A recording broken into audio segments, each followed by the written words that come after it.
मकर राशीमध्ये सप्तमात मंगळ आहे आणि तृतीय स्थान लोडेल आहे.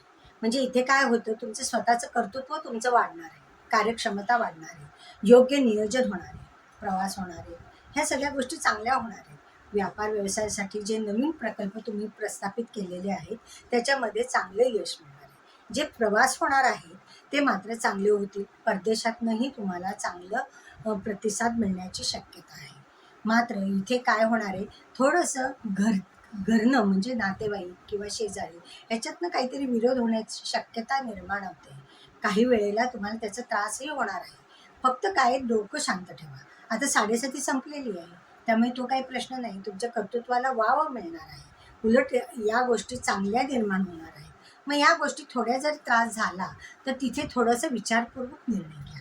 इथे काय होणार आहे की थोडा गैरसमजाचाही तुमचे असू शकतात. नातेवाईक म्हणा किंवा शेजारी म्हणा, यांनाही तुमची गरज लागू शकते. त्याचा थोडासा विचार करा की आपली गरज त्यांना आहे का, मग ही लोक अशी का वागतायत, मग काय त्यांचं कम्युनिकेशन व्यवस्थित ठेवा. ह्याच्यातनं प्रश्न निश्चित सुटणार आहे. भावा बहिणींना सहाय्य करायची वेळ येणार आहे तर ती सहाय्य करा. थोडंसं काही सहाय्य केलं तर काही उलट तुमची स्वतःची प्रगती होईल, हे तुम्ही लक्षात घ्या.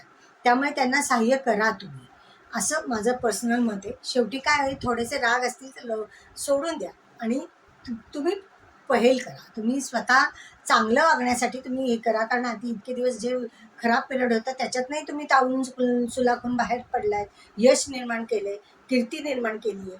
यशप्राप्ती तुम्हाला चांगल्या प्रकारे मिळणार आहे.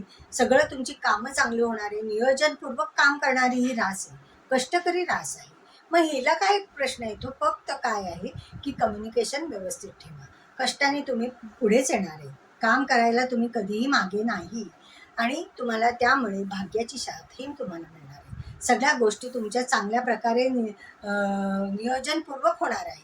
त्यामुळे सगळ्या गोष्टी तुम्हाला आर्थिकदृष्ट्या सगळ्या दृष्टिकोनातनं सहाय्य मिळणार आहे. फक्त काय आहे, भागीदारीमध्ये थोडेसे गैरसमज झाले तर तिथे ते विचारपूर्वक ते काय आहे ते सोडवण्याचा प्रयत्न करा. घरामध्ये सुद्धा थोडंसं वातावरण म्हणजे चहाच्या पेल्यातली वादळं म्हणतो आपण, तशी निर्माण होण्याची शक्यता आहे. त्यात जी काही आहे त्याच्यामधनं सही सलामत सुटण्यासाठी थोडंसं नियोजनपूर्वक किंवा विचारपूर्वक वागलं तर ह्यातनं प्रश्न सुटणार आहे. आर्थिक नियोजन चांगलं होणार आहे.